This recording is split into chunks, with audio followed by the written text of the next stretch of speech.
to get in front of your employees on a regular basis and make them feel like they're part of the security component of your company.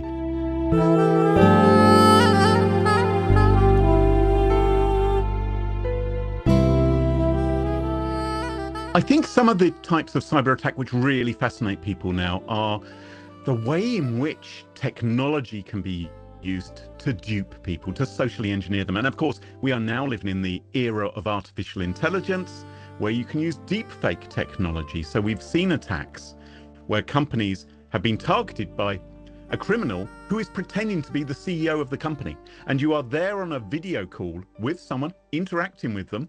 It looks like your CEO. It sounds like your CEO. Your CEO is telling you to transfer $15 million to a Hong Kong bank account. And you're thinking, well, I suppose I better do it. So things like that are really, I think, surprising to many people. The other thing is, we all understand that we've got computers and phones which can be hacked. But it's also the case that your fridge could be hacked, or even your toaster or your CCTV camera. And criminals are targeting the Internet of Things when they are conducting their cyber attacks. Often those sort of devices are vulnerable to attack, can be exploited in order for the criminals to potentially make a lot of money.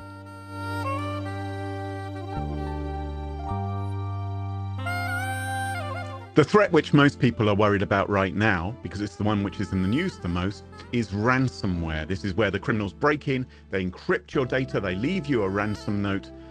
And even if you've got a backup, it may still be a problem because they've now got your data and they're threatening to leak it. So criminals have made hundreds of millions of dollars through that particular tactic. That's a big threat. I actually think, though, that there's a bigger problem, and one which the security companies don't like to talk about so much, which is the insider threat. The threat is that you may have a rogue employee inside your company who either has got a bit of a chip on their shoulder because you haven't been looking after them well enough, or they want to get better paid somewhere else, or they know that they're on their way out and they may steal data.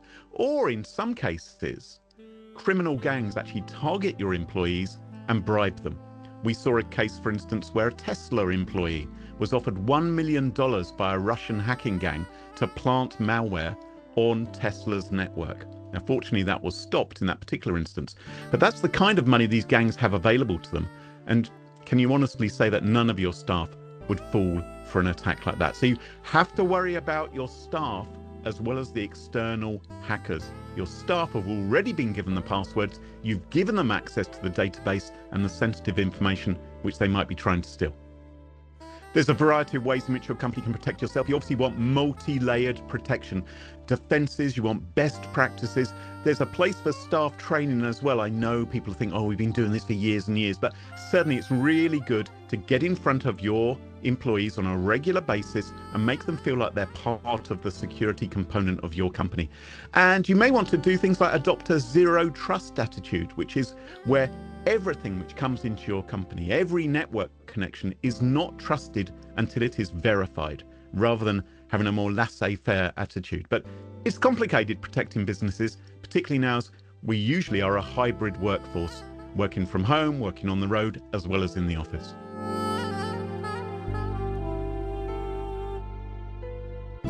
So what I recommend is making cybersecurity really relatable.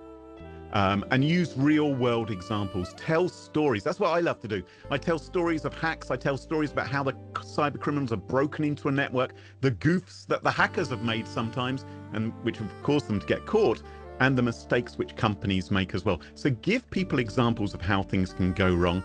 Make it fun. Make it entertaining. Put some energy into it. No one wants death by PowerPoint. No one, I've been to too many presentations where I want to stick a fork in my eyeball, I can't bear this any longer. And I'm supposed to be interested in the subject. So make it interesting for your audience, make it relatable, train people, and obviously put the technology in place as well to act as a safety net to further protect them.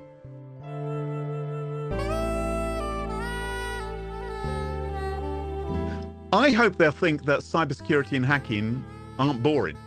I hope they'll realise that AI is interesting. I hope they'll be entertained and amused, but most importantly of all, they'll be empowered to actually take the knowledge which they've gained during the course of the presentation to better defend their company, in order to have some stories to share with their colleagues and their peers, which will make them more interesting as well, hopefully. So it shouldn't be a snooze fest. It shouldn't be a snore fest. It should be something with lots of energy, which really, really engages with the audience and makes them think, oh my golly, I've never thought of that before.